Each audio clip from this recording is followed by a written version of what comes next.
अधूरी हसरतों का इल्जाम, अधूरी हसरतों का इल्जाम हर बार हम पर लगाना ठीक नहीं। ये ईवीएम कह रही है, मैं नहीं कह रहा हूं। अधूरी हसरतों का इल्जाम हर बार हम पे लगाना ठीक नहीं। वफा खुद से नहीं होती, खता ईवीएम की कहते हो। ये है देश के मुख्य चुनाव आयुक्त राजीव कुमार। इस शायरी में वो ईवीएम पर सवाल उठाने वालों पर शुआराना अंदाज में कटाक्ष कर रहे हैं। लोकसभा चुनाव में तीसरे चरण पर मतदान खत्म हो चुका है, लेकिन फिर से एक बार ईवीएम निशाने पर आ गई है। कांग्रेस संचार विभाग प्रमुख सुशील आनंद शुक्ला ने कहा कि ईवीएम की कार्यप्रणाली संदिग्ध है। ऐसा विशेषज्ञों ने कहा है कि ईवीएम की निष्पक्षता प्रमाणित होना चाहिए।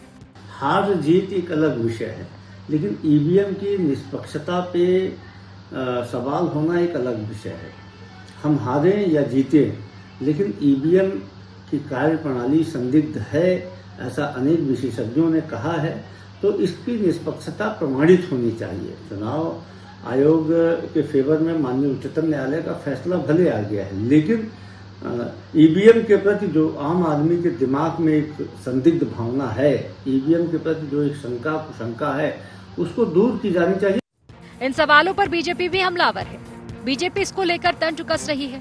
उप मुख्यमंत्री विजय शर्मा ने कहा कि जब कांग्रेस की सरकार बनती है तो ईवीएम ठीक रहती है, नहीं बन पाती है तो ईवीएम खराब हो जाती है। दोष ईवीएम में नहीं बल्कि कांग्रेस की सोच में है। कांग्रेस को ईवीएम का रोना छोड़कर जनता की सेवा करनी चाहिए। उनकी सरकार बनती है तो ईवीएम ठीक होता है, उनकी सरकार नहीं बन पाती है तो ईवीएम खराब हो जाता है। तो भैया ईवीएम के लिए रोना छोड़ करके जनता की सेवा करें। भाई जनता की बात सुने, कुछ काम करें, कुछ भ्रष्टाचार घोटाले इन सब को छोड़कर कुछ जनकल्याण के काम करें तो जनता आशीर्वाद देती है। नतीजे आने से पहले ही कांग्रेस ने एक बार फिर ईवीएम का राग अलापना चालू कर दिया है, तो वहीं बीजेपी इन बयानों पर हमलावर है। अब देखना ये होगा कि चुनाव परिणाम के बाद ईवीएम पर सियासत कितना आगे बढ़ती है। कैमरामैन मनीष हरपाल के साथ स्टेट हेड निधि प्रसाद की रिपोर्ट।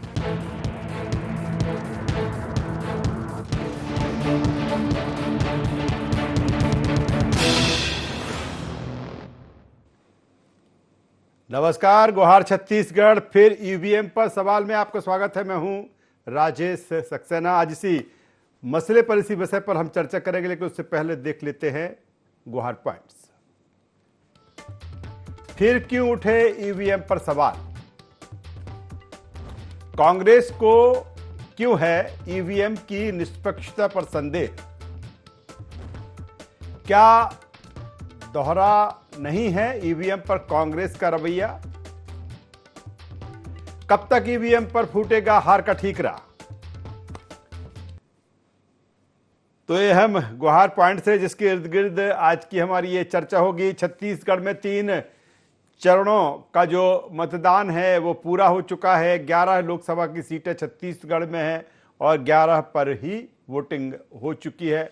और वोटिंग के बाद अब एक बार फिर ईवीएम की सियासत, ईवीएम की राजनीति छत्तीसगढ़ में शुरू हो गई है। कांग्रेस ने एक बार फिर ईवीएम पर तमाम तरह के सवाल खड़े किए हैं और फिर कहा है कि कहीं ना कहीं इसकी जांच होना चाहिए।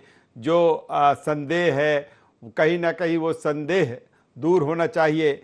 लेकिन जिस तरह से हाल ही में सुप्रीम कोर्ट ने जो ईवीएम को लेकर, ईवीएम पर सवाल खड़ी करने वाली जो तमाम सारी याचिकाएं थी, उनको रद्द किया और उसके लिए पूरे बाकायदा साफ कहा सुप्रीम कोर्ट ने कि नहीं, ईवीएम के जरिए ही चुनाव होंगे, मतदान होंगे। और ये भी कहा कि अगर ईवीएम और वीवीपैट की मिलान की बात की जाए तो 100% ये नहीं होगा, बल्कि उसमें से तकरीबन 5% जो अगर किसी कैंडिडेट को कोई शक है, कोई संदेह है, तो 5% जो वीवीपैट का मिलान ईवीएम से होगा। लेकिन छत्तीसगढ़ में जिस तरह से एक बार फिर ईवीएम को लेकर सियासत गर्म है और कांग्रेस सवाल खड़े कर रही है, आखिर क्या कांग्रेस की इसके पीछे रणनीति है, क्या इसके पीछे प्लान है? और जो ईवीएम पर ब्लेम है कांग्रेस का क्या इसके पीछे गेम है, आज इसी पर हम चर्चा करेंगे, बातचीत करेंगे। चर्चा शुरू करें उससे पहले अपने खास मेहमानों से आपका परिचय करा देता हूं, तारुफ करा देता हूं, फिर इस चर्चा को आगे बढ़ाएंगे। 3 खास मेहमान इस चर्चा में हमारे साथ जुड़ रहे हैं। हमारे साथ में हैं शिल्पा देवांगन जी, प्रदेश प्रवक्ता कांग्रेस छत्तीसगढ़। शिल्पा जी, स्वागत है आपका। हमारे साथ में हैं तौकीर रजा साहब, प्रवक्ता भाजपा छत्तीसगढ़।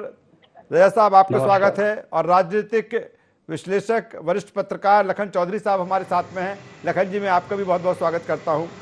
सबसे पहले शिल्पा जी, मैं आपके पास में आता हूं। आखिर एक बार फिर क्यों आपको ईवीएम का जो कांग्रेस को डर सताने लगा है, एक बार फिर ईवीएम पर कांग्रेस संदेह कर रही है, इसके पीछे क्या वजह मानी जाए? क्योंकि जब सुप्रीम कोर्ट भी ये कह चुका है ईवीएम को लेकर, और बहुत पहले 2017 का अगर हम जिक्र करें, उस समय भी जब ये बात आई थी सामने कि कहीं ना कहीं ईवीएम हैक को लेकर जो तमाम सारे सवाल खड़े किए थे, आयोग ने बुलाया भी था, लेकिन कोई राजनीतिक दल वहां पर पहुंचा नहीं था। मैं आपसे जानना चाहूंगा शिल्पा जी, ईवीएम पर सवाल उठाने की वजह। जी नमस्कार। देखिए, आज तीनों चरणों के मतदान होने के बाद भारतीय जनता पार्टी की जो स्थिति है वो पैरों तले उनकी जमीन खिसकती हुई नजर आ रही है। हम तो पहले से बोलते हैं, इलेक्शन के पहले और अभी रिजल्ट नहीं आए हैं, परिणाम घोषित नहीं हुए हैं। ये जीत और हार का मुद्दा नहीं है, ये मुद्दा है ईवीएम की विश्वसनीयता पर।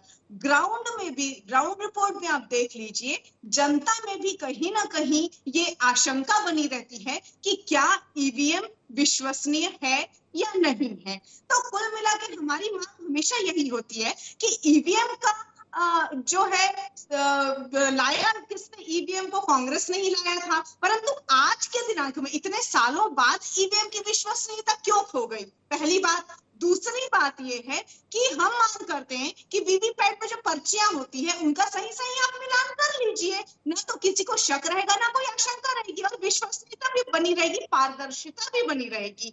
तो इस बात के लिए वो राजी नहीं होते हैं, कहीं ना कहीं बातों को दबाने की कोशिश किया जाता है। तो शिल्पा जी, अभी भी आप जो बात कह रही हैं, कोर्ट ने भी ये कहा कि आप जिस तरह से तमाम याचिकाएं थी, कोर्ट ने ये भी कहा कि अगर किसी कैंडिडेट को किसी तरह की कोई संदेह है, कोई शक है, तो वो ईवीएम और वीवीपैट के मिलान को लेकर वो कर सकता है, लेकिन 5% ऐसा होगा और कैंडिडेट उसका वो वहन करेगा। लेकिन अभी तो शिल्पा जी सवाल इस बात को लेकर है कि अभी तो रिजल्ट ही नहीं आए हैं, फिर क्यों ये शंका कांग्रेस को?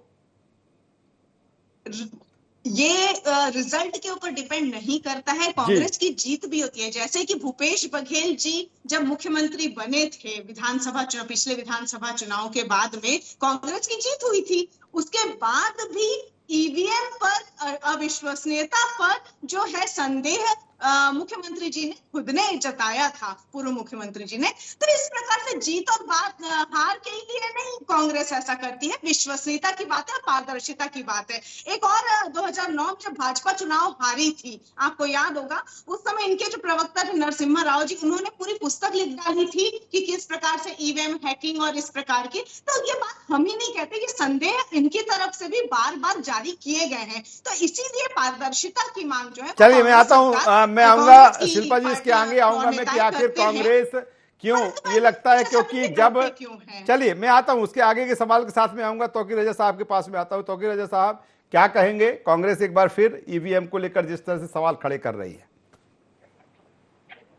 देखिए, इनका काम है सवाल खड़े करना। दूसरा, इन्होंने हमेशा शक की निगाह से देखा है ईवीएम। अभी खुद ही शिल्पा जी कंफ्यूज समझ नजर आ रही लगता है, क्योंकि वो ईवीएम का आपने जब सवाल किया तो खुद ही बता रही कि ईवीएम लाने वाले कौन थे, और जब ईवीएम आपने लाया तो आपने देखा तो होगा, तभी तो आपने लाया और उसको प्रेजेंट किया, और आज देश में चल रहा है। जो जब चल रहा है तो खुद ही लाया और खुद ही शक पैदा करते हैं, खुद शक करते हैं, तो ये बड़ा सवाल है। दूसरा, सुप्रीम कोर्ट में भी तक मामला गया, और ये बात सही है कि अभी सुप्रीम कोर्ट का ताजा फैसला आया भी था कि अगर किसी को सवाल है या किसी को शंका है तो वो ईवीएम के, जो अभी आपने कहा भी कि 5 वीवीपैट और ईवीएम की मशीनों से चेक मिलान कर सकता है कम से कम, तो ये अपने आप में एक उत्तर है कि ये इसमें सवाल पैदा करने की कहीं शंका और शक और शंका की कोई गुंजाइश बाकी नहीं रही है। लेकिन ये करते हैं, एक्चुअली क्या है, जब ये हारने लगते हैं तब ये सब चीज करते हैं। अगर ऐसा शंका है आपको, तो मैं तो बोलता हूं जो भाई विधानसभा चुनाव जो आप लोग जीते हैं वहां पर फिर से चुनाव करा लेते हैं, वीवीपैट भी रख लेते हैं साथ साथ, और करते हैं ईवीएम भी रख लेते हैं और साथ साथ पर्ची से भी करा लेते हैं। आपको दूध का दूध और पानी का पानी आ जाएगा। तो आप इस्तीफा दीजिए और वहीं पर चुनाव कराइए। हम नहीं बोल रहे हैं, आप बोल रहे हैं, इसलिए आपके हिस्से का आप अपने क्षेत्रों से जितने विधायक जीत के आए हैं वो वहां पर आप इस्तीफा दे दीजिए। और नहीं तो फिर यहाँ पर तेलंगाना में आपकी सरकार है, जब वहां जीत के आए तब तो कभी आप सवाल नहीं उठाए। अभी आपने कर्नाटक भी जीता उसके पहले, तब भी आपने सवाल नहीं उठाया। जहां आप जीतते हैं वहां सवाल नहीं उठाते, जहां हारने लगते हैं या हारने की नौबत जब आती है तो आप सवाल उठाते हैं। ये अच्छा नहीं। अरे कार्य करिए साहब, जनता के बीच में जाइए, कुछ पेश करिए, जनता देख रही है। 5 साल का भूपेश का कुशासन अच्छे से देखा है जनता ने कि 36 जो वादे किए एक भी पूरा नहीं किए। तो आपको जनता उखाड़ फेंक रही है, लेकिन आप बोलते हैं कि शक जो है आप दूसरी चीजों पर डालते हैं या अपनी गलतियों को मोल्ड करते हैं, या दूसरी तरफ जो है बताने की कोशिश करती है। ये अच्छा नहीं, ये शोभा नहीं देता एक अच्छे समृद्धशाली राष्ट्र के लिए। ये चीजें अच्छी नहीं है। आप करिए, आप भी चुनाव लड़िए, सामने चलिए तौकीर रजा साहब, दोबारा मैं आपके पास में आऊंगा। और जब देश में चुनाव तारीखों का ऐलान हुआ उस समय जो मुख्य चुनाव आयुक्त उन्होंने जिस तरह से कहा कि ईवीएम मशीन क्या कह रही है, उन्होंने एक शाराना अंदाज में उसको लेकर उन्होंने कहा था कि अधूरी हसरतों को इल्जाम हर बार हम पर ही लगाना ठीक नहीं। वो ये कह रहा है कि ईवीएम मशीन ये कह रही है कि वफा खुद से नहीं होती और खता ईवीएम की कहते हैं। मैं फिर अब आऊंगा लखन चौधरी साहब के पास में। लखन चौधरी साहब, छत्तीसगढ़ में ईवीएम को लेकर फिर जो सियासत या सवाल खड़े हो रहे हैं, किस रूप में देखते हैं इस तरह से? राजेश भाई देखिए, इस समय इस तरह के सवाल उठाने के बजाय कांग्रेस को जो है अपने कार्यकर्ताओं में जोश भर के जो है उनको काम करना चाहिए और संगठन को अपना मजबूत करने की दरकार है। देखिए ठीक है, ये बात ठीक है कि जब भाजपा भी विपक्ष में थी तो ईवीएम पर सवाल उठाती थी और कई बार जो है ये मांग की थी कि ईवीएम को या तो जो है बंद किया जाए और बैलेट पेपर से जो है चुनाव कराया जाए। लेकिन इस समय चूंकि आपने भी जैसे पहले बताया कि सुप्रीम कोर्ट ने इस मांग को खारिज कर दिया है, उसके बाद इस पर फिर से बहस करने का मुझे लगता है कि इस समय कोई तुक नहीं है, उसका कोई लॉजिक नहीं है। और कांग्रेस को अब केवल जनता के दरबार में जाना चाहिए, जनता के बीच में जाना चाहिए। देखिए सुप्रीम कोर्ट ने यह भी कहा था कि आप समय के पहले, चुनाव के समय आप क्यों आए सुप्रीम कोर्ट में, समय नहीं है। अब चुनाव के बीच में इस पर किसी तरह की बंदिश लगाना या इसको चुनाव बाधित करना एक तरह से गलत संदेश जाएगा। तो समय पर या समय के पहले आपको आना चाहिए था, तो कांग्रेस को समय के पहले जाना चाहिए था। भाई यदि ईवीएम पर शक है, पिछले 10 साल से मोदी की सरकार है, तो पिछले 10 साल से कहां थे आप जो है। तो ये जो मोदी जी कहते हैं या भाजपा कहती है कि आप जब हारते हैं तब ईवीएम पर दोष जो है ठीकरा फोड़ते हैं और जब जीत जाते हैं तो चुप रहते हैं, तो ये बात में भी दम लगता है कि भाई आपको समय के पहले, अब लोकसभा चुनाव 2024 था, आप 1 साल पहले सुप्रीम कोर्ट में जाते हैं और सुप्रीम कोर्ट से गुहार लगाते, कहते कि आप 100% वीवीपैट पर्ची की जांच करवाइए और इस पर जो है कोई सही निर्णय लीजिए जिससे पारदर्शिता बनी रहे। हर कोई चाहता है कि चुनाव में पारदर्शिता होनी चाहिए, इससे कोई इनकार नहीं कर रहा है। लेकिन इन चुनाव के बीच में या चुनाव के समय बार बार जो है केवल चुनाव जब आते हैं तभी ईवीएम पर दोष देना वाकई में मुझे लगता है कि ये ठीक नहीं है। और कांग्रेस को अब इससे ऊपर लखन चौधरी साहब, बिल्कुल सुप्रीम कोर्ट और सुप्रीम कोर्ट के पहले भी जब 2017 में बात आई थी कि कहीं ना कहीं ईवीएम हैक करने का जो मामला उस समय भी आया था, फिर आयोग ने एक खुली चुनौती दी थी और सभी राजनीतिक दलों को उसमें बुलाया था, लेकिन कोई उसमें 1-2 को छोड़ के कोई उसमें नहीं गया था। अगर सवाल है जब इस तरह की चीजें होती तो फिर आप जाइए वहां पर, उसकी आप पैरवी करिए। यह भी एक बहुत बड़ा सवाल है लखन चौधरी साहब।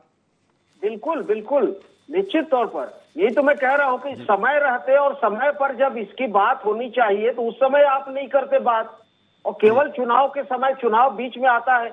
और देखिए इसका नुकसान भी कांग्रेस को हो रहा है। आए दिन आप ईवीएम का ठिकरा जो है फोड़ रहे हैं चुनाव जीत हार पर, तो इसका नुकसान भी हो रहा है। और जनता इस चीज को अब समझने लगी है कि आप जब चुनाव आयोग बुलाता है तो आप नहीं जाते, जब समय रहता है, समय के पहले, चुनाव के पहले आपको सुप्रीम कोर्ट जाना चाहिए, उस समय नहीं जाते। और इन चुनाव के समय में, चुनाव जब आता है तो अब आप ईवीएम का दोष जो है देते हैं। तो ऐसे में जनता के बीच में भी आपकी विश्वसनीयता खतरे में जा रही है। तो मुझे लगता है कि कांग्रेस को अब इन सब चीजों पर विराम लगाकर मेहनत करने की जरूरत है, और जनता ही अब इसका फैसला करेगी। चलिए, बेहतर बात नहीं है कि जनता नहीं जान रही, जनता भी सब जान रही है। यदि जनता को जिस दिन लगेगा कि वाकई में ईवीएम में दोष है और ईवीएम के बहाने, ये ईवीएम के माध्यम से भाजपा जो है सेटिंग कर रही है, तो उस दिन भाजपा को भी उखाड़ फेंकेगी। बिल्कुल बिल्कुल सही बात लखन चौधरी साहब आप कह रहे हैं कि जिस तरह से शिल्पा देवांगन जी ने शुरुआत की थी, अपनी बात की शुरुआत की थी, जिस तरह से शिल्पा देवांगन जी ने की, जो जनता है वो ईवीएम मशीन को शक की निगाह से देख रही है। मुझे नहीं लगता, लखन चौधरी साहब भी जो बात कर रहे थे कि जनता को जिस दिन ऐसा लगेगा, मुझे लगता है कि जनता मैदान में उतर आएगी। मैं एक बार फिर शिल्पा देवांगन जी के पास में आता हूं। शिल्पा देवांगन जी, दो तरह की चीजें हैं, ये बिल्कुल सही है, ठीक है। अगर कांग्रेस को लगता है कि नहीं ईवीएम में कुछ गड़बड़ी है, ईवीएम पे सवाल है, तमाम समय आपको मिलता है। विधानसभा का चुनाव हो गया, अभी ये लोकसभा का चुनाव हो गया, और अमूमन लंबे समय से इस पर जिस तरह से लगातार विवाद की स्थिति बनती रही, लगातार जिस तरह से कांग्रेस सवाल खड़े करती रही, लेकिन जब वक्त आपके पास होता है तब आप इसकी जांच की बात क्यों नहीं करते? तब आप इसको कोर्ट में, हालांकि तमाम सारी याचिकाएं लगी हुई थी जिसको सुप्रीम कोर्ट ने खारिज कर दिया है, फिर कांग्रेस से सवाल इस बात को लेकर खड़े होने लगते हैं कि जहां आपको हार दिखने लगती है या फिर जहां पर हार जाते हैं आप, तो वहां पर ईवीएम पर सवाल है, लेकिन जहां जीत जाते हैं, अगर बात करें छत्तीसगढ़ में एक ऐतिहासिक जीत आपने हासिल की थी 18 में, कर्नाटका में अभी हाल में आपको जीत मिली, हिमाचल प्रदेश में आपको जीत मिली, 2018 में आप राजस्थान में आपकी सरकार बनी, फिर ईवीएम पर जो सवाल हैं वो आपके ठंडे बस्ते में चले जाते हैं। ऐसा क्यों शिल्पा देवांगन जी? इसलिए कांग्रेस पर कहीं ना कहीं सवाल खड़े होने लगते हैं।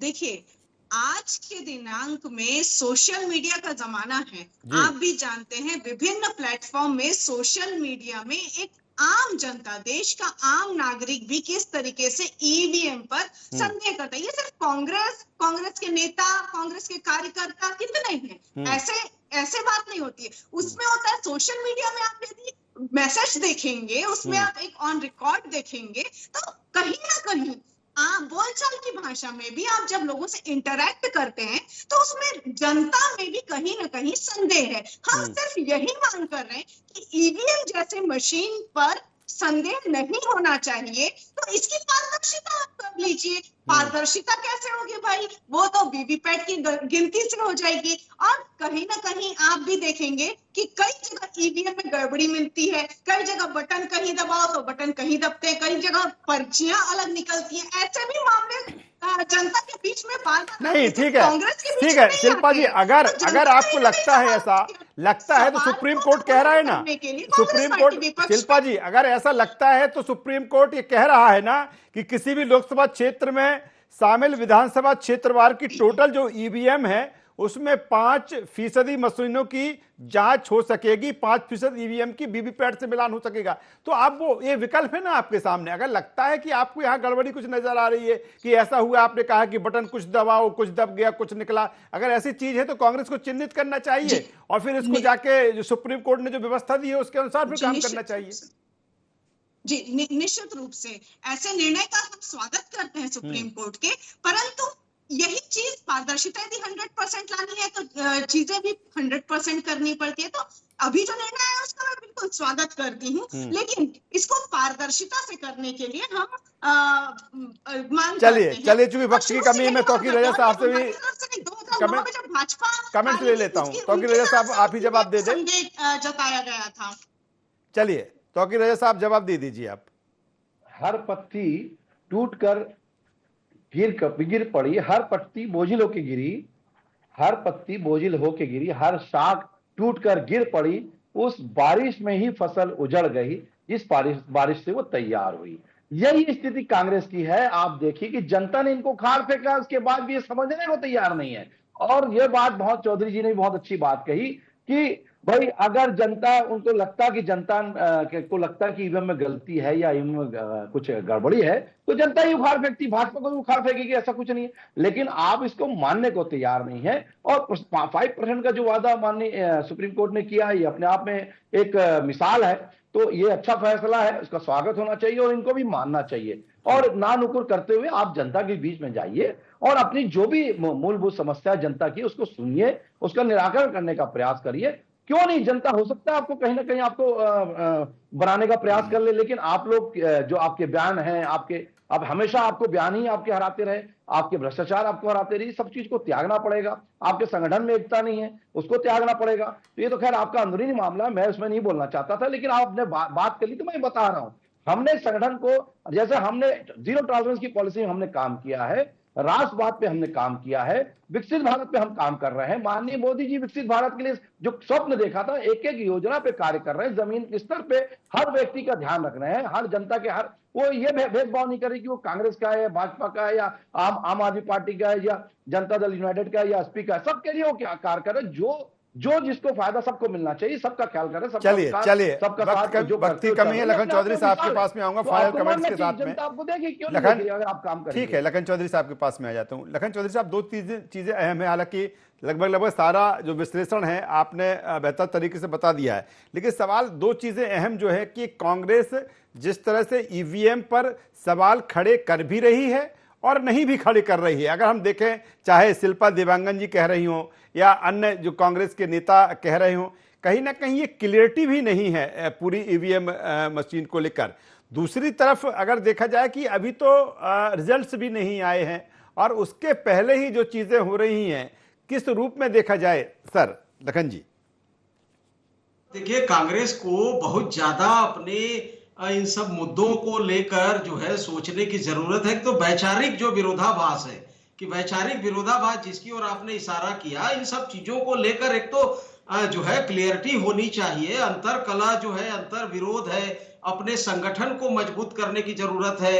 एक ऐसा साफ संदेश जनता के बीच में जाना चाहिए आपके लीडरशिप को लेकर, आपके नेताओं को लेकर। जिस तरह से बयानबाजियां हो रही है, अनुशासनहीनता जिस तरह से हो रही है, तो ये सब चीजों को जनता देख रही है और मुझे लगता है कि जनता के दरबार में ही अब सारी चीजों का फैसला होगा और जनता ही करेगी। तो कांग्रेस को इन सब चीजों से, इस तरह के उल जुलूल मुद्दों से अब ध्यान हटाकर या इन तरह के मुद्दों को खत्म करके संगठन को मजबूत करने की जरूरत है, अंतरकलह को खत्म करने की जरूरत है, वैचारिक जो विरोधाभास है उसको खत्म करने की जरूरत है और मेहनत करने की जरूरत है। देखिए, जनता सब देख रही है, जनता सबको ठीक कर देगी। भाजपा का अहंकार या भाजपा की ईवीएम को सेटिंग करने की जो प्लानिंग होगी, जनता एक दिन सबको ठीक कर देगी। तो इसलिए जनता के ऊपर विश्वास करके कांग्रेस को मेहनत करना है। चलिए एक बार फिर मैं शिल्पा जी के पास में आ जाता हूं, छोटे छोटे कमेंट से लूंगा। शिल्पा जी, कहीं ना कहीं जिस तरह से ईवीएम को लेकर है, और मैं जिस तरह से मैंने कहा कि क्लियरिटी एक नहीं है, क्योंकि जिस तरह से बयानों में देखा जाए, जो आप बात रख रही है, जो तमाम सारे आपके नेता बात रख रहे हैं, कि ये भी है कि नहीं, आपको शक भी है और शक नहीं भी है। कहीं ना कहीं सुप्रीम कोर्ट जो कह रहा है, आप उसमें आप सहमत भी हैं, दूसरी तरफ फिर ईवीएम पर सवाल भी हैं। मेरा सवाल इस बात को लेकर है कि क्या इन चीजों को लेकर एक संगठनात्मक स्तर पर, लखन चौधरी साहब भी जिस तरह से कह रहे थे कि संगठनात्मक स्तर पर चाहे छत्तीसगढ़ से लेके और दिल्ली तक आपका केंद्रीय नेतृत्व है, जो एक इसके लिए प्लान होना चाहिए, एक जो सहमति होना चाहिए, वो नहीं है। कोई सवाल खड़े कर रहा है, कोई अधमन से सवाल खड़ा कर रहा है, कोई पूरी तरीके से कर रहा, कोई कर ही नहीं रहा है। ये विरोधाभास या ये ट्यूनिंग नहीं है कांग्रेस के भीतर इसको लेकर? देखिए, कांग्रेस बहुत पुरानी और संगठनात्मक पार्टी है। इसमें बहुत अनुभवी नेता है, चाहे केंद्र में देखे चाहे प्रदेश में देखे, तो सभी समन्वय के साथ कार्य करते हैं। वो भारतीय जनता पार्टी अपनी नाकामियों को छुपाने के लिए भले ही कांग्रेस के ऊपर आरोप प्रत्यारोप करके मनगढ़ंत कहानियों में ऐसे उलझा देती है। मैं मानती हूँ कुछ नेताओं की महत्वाकांक्षाएं होती हैं, वो कभी कभी दिखती हैं, तो उस बात को मैं मानती हूँ, लेकिन वो उनकी स्वार्थ और उनकी महत्वाकांक्षाओं से जुड़ी हुई चीजों में, ये पार्टी की जो विचारधारा है वो अलग होती है। पार्टी की विचारधारा में हम सब एक साथ समन्वय के साथ में देश के जनता की समस्याओं को समझने और हल करने के लिए तत्पर रहते हैं। और अभी जो हमारा 5 न्याय और 25 गारंटियों की जब हम बात करते हैं, वो जनता से जुड़े हुए मुद्दे हैं। जनता से के समस्याओं का समाधान हम उसमें लाते हैं, जिसमें आर्थिक असमानता जो पिछले 10 सालों में मोदी सरकार के द्वारा कर दी गई है कि अमीर और अमीर हो गए हैं, गरीब और गरीब हो गए हैं, इस बात को पूरे देश भाजपा, लेकिन भाजपा कह रही है, शिल्पा जी, भाजपा कह रही है कि ईवीएम में दोष नहीं है, इनकी नजर में दोष है। देखिए, ये तो वक्त के साथ दूध का दूध और पानी का पानी हो जाएगा, परंतु ये डरते क्यों है? मैं तो वही कह रही हूँ ना, आप पारदर्शिता रखिए ना, पारदर्शिता के लिए आप तमाम आवाज भी उठाइए, ताकि आप डंके की चोट पे कह सकें कि ये चीज है पारदर्शिता थी। आप हमेशा छुपाने की कोशिश क्यों करते हैं? आप हमेशा डरते क्यों हैं? हमारा सवाल यही तो अटक जाता है। चलिए, कुछ तौकीर रजा साहब कहना चाहेंगे? शिल्पा दिवंगन जी ने जिस तरह से कहा, संक्षेप में कहिए। देखिए साहब, ऐसा है कि इनकी आदत है और अपनी गलतियों को ढाकने के लिए ये दूसरों पे इल्जाम लगाने की कोशिश करते हैं। उल्टा हमको बोल रहे हैं, उल्टा चोर कोतवाल को डांटे। वो बोलते हैं ना कि अब हवाएं करेंगी रोशनी का फैसला, जिस दिए में जान होगी वही बाकी रह जाएगा। दिया फड़फड़ा रहा है और अंतिम सांस ले रहा है। 40 से 4 पे पहुंचने की तैयारी है कांग्रेस की, और हम 400 पार करने जा रहे हैं। अब की बार 400 पार का माननीय मोदी जी का नारा है, जो विकास विकसित भारत की और बढ़ता हुआ कदम है, और सशक्त भारत की ओर बढ़ता कदम है, और विश्व की तीसरी आर्थिक शक्ति के रूप में बढ़ता हुआ कदम है। ये अपने आप में मिसाल है, और विश्व में मोदी जी का डंका बज रहा है। ये इनसे बर्दाश्त नहीं हो रहा, क्योंकि सत्ता की लोलुपता में अंधे इन्होंने क्या किया 60 साल, इसको जनता देख चुकी है। और माननीय मोदी जी ने जो 10 साल किया है, वो कार्य भी जनता देख चुकी है। इसलिए मोदी जी को सर आंख पे उठा के रखी है। चलिए, तो जिस तरह से छत्तीसगढ़ में 3 चरणों का जो चुनाव है वो संपन्न हो चुका है, लेकिन अब ईवीएम पर सियासत वहां पर जारी है, और अपने अपने आरोप हैं, अपने अपने दावे हैं, अपने अपने वादे हैं। तीनों मेहमानों का यहां पर मैं धन्यवाद करूंगा, शुक्रिया करूंगा। तो जिस तरह से लोकसभा चुनाव के 3 चरण छत्तीसगढ़ में पूरे हो चुके हैं, और अब कहीं ना कहीं इंतजार है 4 जून का, जब नतीजे आएंगे। लेकिन नतीजों से पहले अब ईवीएम पर वहां पर जंग छिड़ चुकी है। कांग्रेस शक की निगाह से ईवीएम मशीन को फिर देखने लगी है। वहीं भारतीय जनता पार्टी कह रही है कि ईवीएम में दोष नहीं है, कांग्रेस की नजर में दोष है, और इसी पर वहां पर सियासत राजनीति गरमाई हुई है। गुहार छत्तीसगढ़ में बस इतना ही। ID24 पर खबरों का सिलसिला लगातार जारी है, बने रहिए हमारे साथ। नमस्कार।